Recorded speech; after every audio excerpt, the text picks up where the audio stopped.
Assalamualaikum warahmatullahi wabarakatuh. Halo sahabat semua, jumpa lagi bersama kami. Di video kali ini kami akan menceritakan kisah Nabi Ismail alaihissalam.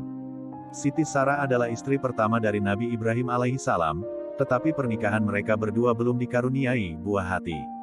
Pada saat itu, usia dari Nabi Ibrahim alaihissalam dan Siti Sarah sudah terbilang memasuki usia lanjut. Siti Sarah yang menyadari akan hal itu, kemudian memberikan izin kepada Nabi Ibrahim alaihissalam untuk menikah lagi bersama dengan Siti Hajar. Nabi Ibrahim alaihissalam selalu memohon kepada Allah agar diberikan sang buah hati. Doa dari beliau pun dikabulkan oleh Allah. Pernikahan bersama dengan Siti Hajar dikaruniai satu buah hati laki-laki yang diberi nama Ismail. Nama yang diberikan itu mengandung arti yang sangat dalam, menurut bahasa Ibrani, yaitu Isma berarti mendengar dan Il berarti Allah. Jadi Ismail adalah Allah Maha Mendengar. Nabi Ibrahim alaihissalam memberikan nama Ismail karena Allah sudah mendengar dan mengabulkan permohonannya. Nabi Ibrahim alaihissalam melakukan hijrah ke Mekah atas dasar perintah Allah. Beliau melakukan hijrah bersama dengan istri kedua yang bernama Siti Hajar, dan anaknya Nabi Ismail alaihissalam. Perintah dari Allah ini muncul karena Nabi Ibrahim mengambil keputusan setelah melihat istri pertamanya kurang senang dengan kebahagiaan yang dirasakan oleh Nabi Ibrahim dan Siti Hajar.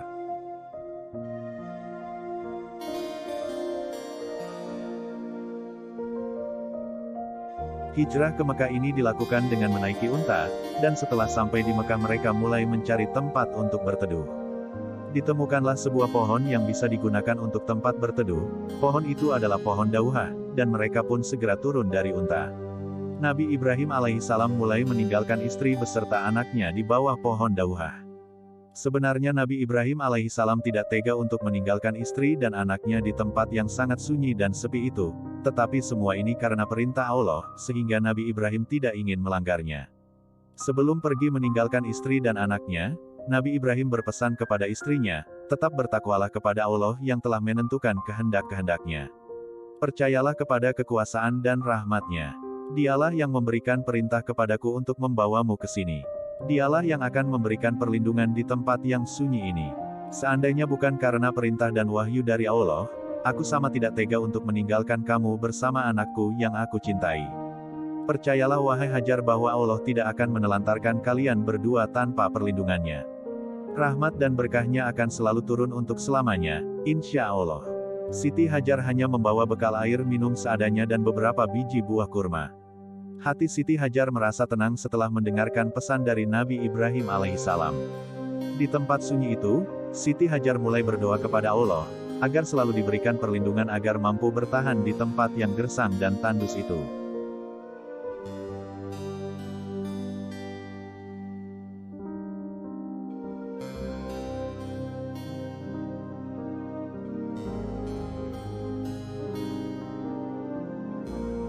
Di tempat yang sunyi dan tidak ada orang selain Siti Hajar dan anaknya, Ismail harus merasa kesepian, hingga Ismail selalu menangis ketika sedang merasakan haus.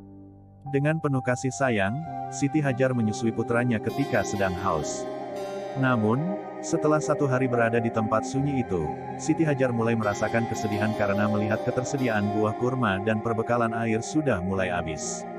Ketika sedih, Siti Hajar selalu berharap agar ada orang lain yang melintas di tempat sunyi itu, dan membantu dirinya dan putranya. Hingga pada suatu waktu, putranya Ismail tak henti-hentinya menangis, karena air susu Siti Hajar tidak bisa keluar, sehingga rasa haus dari Ismail tak segera hilang. Semakin kencang tangisan dari Ismail, Siti Hajar semakin bingung harus melakukan apa lagi agar rasa haus Ismail segera hilang dan tangisannya mulai menghilang. Untuk menenangkan Ismail, Siti Hajar mulai pergi ke Bukit Safa dan terpaksa meninggalkan Ismail di atas pasir. Siti Hajar berharap ketika sampai di Bukit Safa menemukan air agar rasa haus putranya hilang. Ketika sampai di Bukit Safa, Siti Hajar tidak menemukan air yang bisa diminum untuk putranya. Kemudian, beliau berlari untuk pergi ke Bukit Marwah dan di bukit itu, tetap tidak ada air yang bisa diminum. Bukan hanya sekali, Siti Hajar bolak-balik ke Bukit Safa terus ke Bukit Marwah sebanyak 7 kali, tetapi tetap tidak ditemukan air yang bisa diminum dan Siti Hajar merasa sia-sia karena tidak menemukan air. Siti Hajar kembali menuju Ismail dengan penuh rasa bingung dan cemas karena tidak menemukan air. Namun, Allah berkehendak lain dan menolong Siti Hajar melalui malaikat Jibril yang mengubah wujudnya menjadi manusia.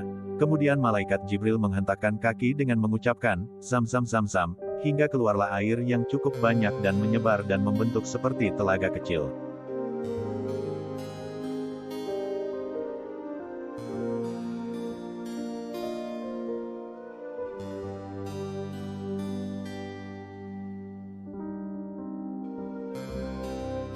Setelah malaikat Jibril pergi, Siti Hajar langsung meminum air zam-zam untuk menghilangkan rasa hausnya. Tak hanya itu, Siti Hajar merasa kenyang setelah meminum air zam-zam itu dan kemudian beliau menyusui putranya, Ismail. Setelah mendapatkan semua kenikmatan yang bisa dirasakan oleh Siti Hajar dan putranya, Siti Hajar tak henti-hentinya berterima kasih kepada Allah. Air zam-zam itu memberikan banyak sekali manfaat bukan hanya untuk Siti Hajar dan Ismail saja, tetapi kepada banyak orang, seperti rombongan suku Jurhum yang pada saat itu merasakan rasa haus dan bingung mencari sumber air. Seiring dengan berjalannya waktu, semakin banyak orang yang mulai tinggal di dekat air zam-zam itu, sehingga tempat yang tadinya sepi dan sunyi perlahan-lahan mulai ramai dan Siti Hajar tidak merasakan kesepian. Ismail putra dari Nabi Ibrahim dan Siti Hajar mulai bertambah umur dan ia membantu ibunya untuk menggembalakan kambing dan biri-biri ke padang Arafah. Hingga akhirnya Siti Hajar dan Ismail kehidupannya semakin baik, sejahtera, dan aman. Siti Hajar, Ismail dan orang-orang Mekah menjaga kesucian air zam-zam, yang sangat suci dan dengan air zam-zam kehidupan masyarakat Mekah semakin menuju kebahagiaan. Adanya air zam-zam menunjukkan akan kasih sayang Allah kepada Siti Hajar dan Ismail.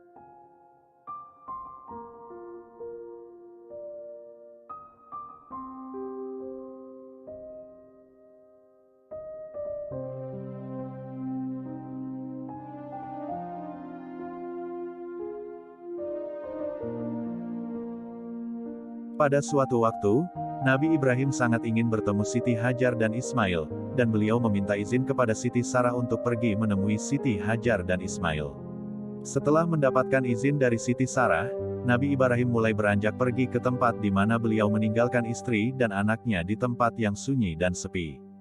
Sesampainya di tempat yang dituju, Nabi Ibrahim terkejut, karena tempat yang dulunya sepi, kini sudah ramai dan dihuni oleh banyak orang serta kehidupan dari istri dan putranya semakin baik dan sejahtera. Siti Hajar yang melihat kedatangan dari Nabi Ibrahim sangat senang dan bahagia sekali, karena setelah sekian lama tak bertemu. Begitu juga dengan Nabi Ibrahim sangat senang ketika bertemu dengan putra dan istrinya, dan beliau pun langsung memohon maaf karena harus meninggalkan istri dan putranya. "Wahai istri dan anakku, maafkanlah aku. Selama ini, aku tidak pernah melihat keadaan kalian karena harus berdakwah untuk menyebarluaskan kebenaran kepada penduduk di sana." Nabi Ibrahim yang terlalu lelah setelah melakukan perjalanan jauh mulai mengistirahatkan dirinya di Masyaril Haram sekarang Musdalifah. Nabi Ibrahim yang tertidur pulas mendapatkan mimpi berupa perintah untuk menyembelih putranya, Ismail sebagai kurban kepada Allah.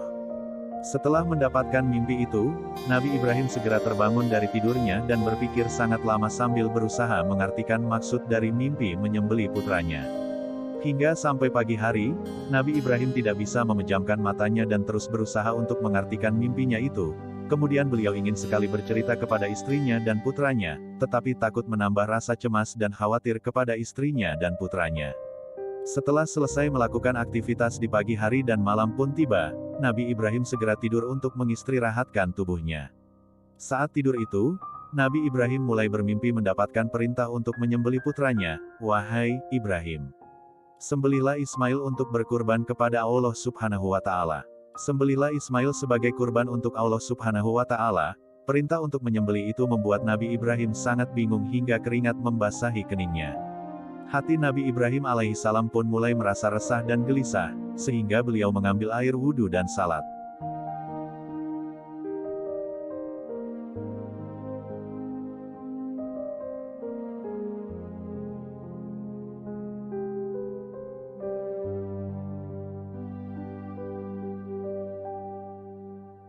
Setelah 2 kali bermimpi berupa perintah untuk menyembelih, Nabi Ibrahim masih menerima untuk menyembelih putranya yang ketiga kali.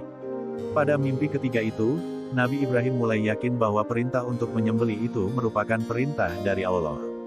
Setelah berpikir panjang dan penuh dengan keyakinan, Nabi Ibrahim tetap akan menyembelih putranya, Ismail walaupun setan sudah menggodanya bahwa perintah itu adalah salah. Nabi Ibrahim pun memanggil putranya dan mulai berbicara, "Anakku, Ismail, ayah sangat berharap agar engkau selalu sabar dan tabah menerima perintah Allah." Ismail pun sangat ikhlas dan sabar untuk menerima semua perintah itu. "Ayah, apapun perintah Allah, katakan saja. Saya akan tetap sabar dan tabah dan sebagai hamba Allah semua perintahnya harus dilaksanakan. Jelaskanlah perintah itu dan saya akan sabar untuk mendengarkannya." Setelah mendengar semua penjelasan dari ayahnya, Ismail tetap memperlihatkan kesabaran dan ketabahan. Namun, istrinya, Siti Hajar sangat terkejut setelah mendengar semua perintah Allah yang diberitahukan lewat mimpi Nabi Ibrahim. Siti Hajar pun menangis mengeluarkan air mata hingga membasahi pipinya dan hanya bisa memeluk erat putra tercintanya sebelum disembelih. Siti Hajar hanya bisa menangis karena jika perintah dari Allah, ia tidak akan bisa menolaknya dan akan tetap melaksanakan segala perintah Allah. Keesokan harinya, Siti Hajar harus melepaskan putranya untuk dibawa Nabi Ibrahim ke suatu tempat untuk melaksanakan perintah Allah. Di perjalanan menuju tempat yang dituju, Nabi Ibrahim dan Ismail mendapatkan banyak godaan dari iblis agar tidak melaksanakan perintah Allah. Namun, dengan penuh keyakinan mereka berdua tetap melanjutkan ke tempat untuk menyembelih Ismail. Setelah sampai di tempat tujuan, bukit malaikat Nabi Ibrahim tidak tega untuk menyembelih anaknya, sehingga beliau menutup wajah Ismail.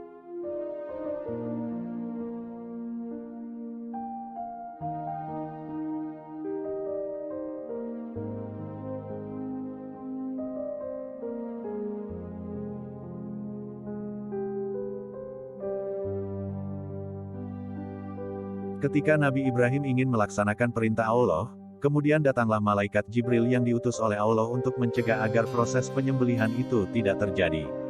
Setelah itu, malaikat Jibril mengganti Ismail dengan seekor kambing dan memerintahkan kepada Nabi Ibrahim, untuk menjadikan hari ini sebagai hari raya bagi kalian berdua dan sedekahkanlah sebagian dari daging kambing itu kepada fakir miskin. Kisah tentang perintah untuk menyembelih Ismail ini terkandung di dalam Al-Quran Surat As-Saffat ayat 102-107 sebagai berikut. Maka ketika anak itu sampai pada umur sanggup berusaha bersama-sama Ibrahim, Ibrahim berkata, "Hai anakku, sesungguhnya aku melihat dalam mimpi bahwa aku menyembelihmu. Maka pikirkanlah apa pendapatmu." Ia menjawab, "Hai bapakku, kerjakanlah apa yang diperintahkan kepadamu, insya Allah kamu akan mendapatiku termasuk orang-orang yang sabar." Tatkala keduanya telah berserah diri dan Ibrahim membaringkan anaknya atas pelipisnya, nyatalah kesabaran keduanya. Dan kami panggillah dia, "Hai Ibrahim, sesungguhnya kamu telah membenarkan mimpi itu, sesungguhnya demikianlah kami memberi balasan kepada orang-orang yang berbuat baik. Sesungguhnya ini benar-benar suatu ujian yang nyata. Dan kami tebus anak itu dengan seekor sembelihan yang besar." Sekian kisah Nabi Ismail alaihissalam. Dukung channel ini agar lebih berkembang, dengan cara like, komen dan subscribe, juga nyalakan notifikasi loncengnya agar kalian tidak ketinggalan video kami selanjutnya. Wassalamualaikum warahmatullahi wabarakatuh.